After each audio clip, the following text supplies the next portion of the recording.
Boa tarde a todos e a todas. Efectivamente, vou ser breve. Podría decir procurarei ser breve, pero efectivamente serei taxativamente breve. Quero, en todo caso, agradecer primeiro a familia Bóveda, a Xosé Luís Bóveda, en primeiro lugar, a todos eles, a filla, o neto, a irmá, o feito de darme a oportunidade de estar aquí falando respecto de Alexandre Bóveda e tamén, como non, a propia Fundación Alexandre Bóveda por darme esta ocasión. Amigos e amigas, o Movimento Nacional Galego empezou a traballar políticamente hai xa 170 anos sobre a base da historia, da lingua, da realidade material de Galiza e en contra da negación de todo isto por parte da monarquía española daquela, do Estado español.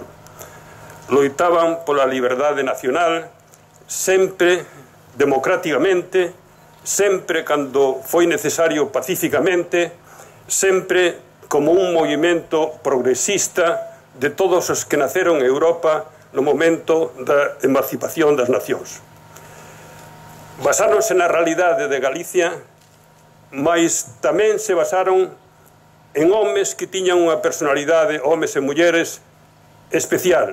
Sobre ese fundamento tamén se basaron en Antolín Faraldo, cando xustamente se estaba creando a ideoloxía de España como nación única, cando nacían a maior parte dos estados europeos actuais, incluso a partir dese momento a maior parte dos estados que están neste momento na Unión Europea, reivindicou a Galiza como nación. Incluso reivindicou a idea de que en Galicia debía haber cidades, citando daquela Barcelona, cidades que tiraran do país, que axudaran a construir a nación. Despois, Manuel Murguía encheu, por citar algúns dos moitos, evidentemente, que loitaron por Galicia como nación, encheu toda unha época da historia de Galiza. Desde ese momento, prácticamente, pouco despois, até os anos 20 do século XX. El foi a grande personalidade. Podemos estar ou non de acordo en algunhas cousas que expuxo Murguía para a súa época, pero foi a grande personalidade desa época do nacionalismo galego. A historia, a lingua, todo foi reivindicado por Murguía nos seus traballos. A lingua levouno a fundar tamén con Curros Enríquez a Real Academia Galega. Eu destacaría, sinceramente, máis que nada a Rosalía de Castro.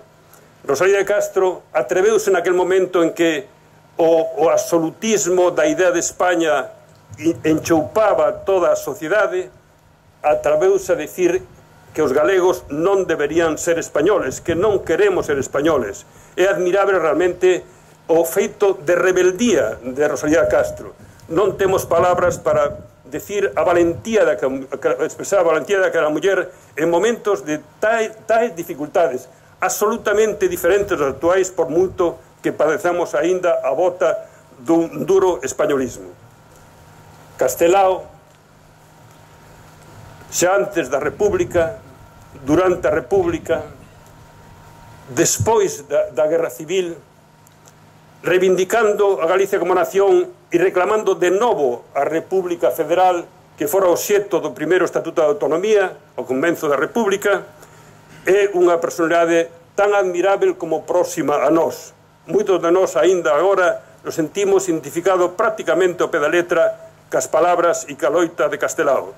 Había que ter moita coraxe despois da Guerra Civil para reivindicar a caída do franquismo e non aceptar en absoluto a cesión que se fixo respecto da existencia de partidos nacionalistas galegos. E con Castelao, Bóveda. Bóveda foi realmente a clave do primeiro Estatuto de Autonomía, un estatuto para unha República Federal, e cando fracasou esa República Federal porque non había as condicións aínda do Estado, tamén aos cataláns e aos vascos se impuxeron outras condicións, el tamén foi a clave na campaña, na elaboración e na campaña do Estatuto de Autonomía de Galicia. Bóveda tivo, por outra parte, un don especial. Con firmeza reclamaba Galicia como nación e soubo reunir alrededor de si mesmo, el foi o líder realmente de todo o movimento republicano das esquerdas, ao Frente Popular para, conxuntamente con eles, conseguir a victoria na loita polo Estatuto de Autonomía. O Estatuto de Autonomía da República non era un estatuto que poda cumprir as nosas aspiracións, eso está claro.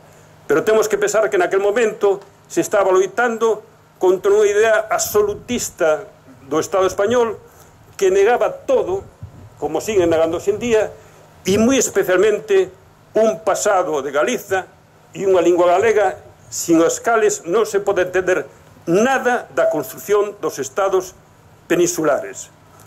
Todo o que fixo Bóveda foi engrandecido pola xenerosidade, a serenidade, a firmeza infinita con que enfrentou unha condena a morte absolutamente injusta en todos os sentidos que se poden contemplar.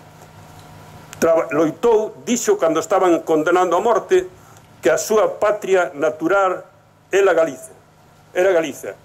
Temos moito que aprender de Bóveda.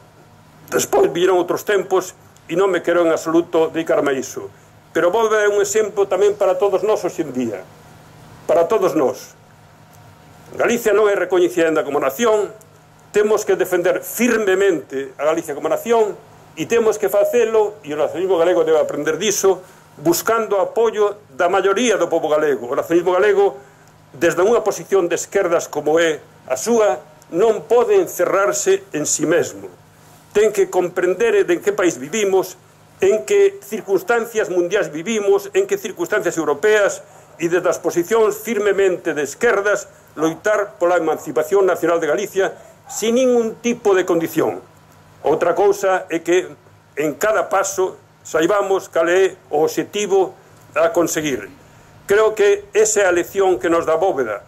Nós somos herdeiros de Bóveda e el é exemplo do comportamento que debemos ter neste momento. Galicia ten todo para ser un país independente. Ten unha lingua non só propia, sino tamén, podía non ser así, seríamos loitando por a nosa lingua como en Dinamarca ou como en Cataluña. Unha lingua universal, unha lingua que fala no mundo 250 millóns de habitantes.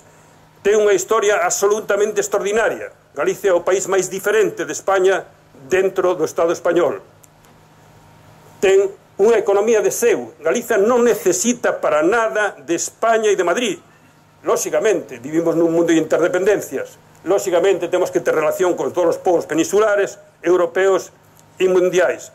Pero Galicia non necesita para nada de Madrid para vivir económicamente. Ten incluso unha das economías máis independentes das existentes no Estado español. E sobre esta firmeza, e co exemplo da Bóveda, temos que lutar polo noso presente e polo noso futuro. Eso esperamos todos. Viva Galicia independente, viva Galicia ceibe.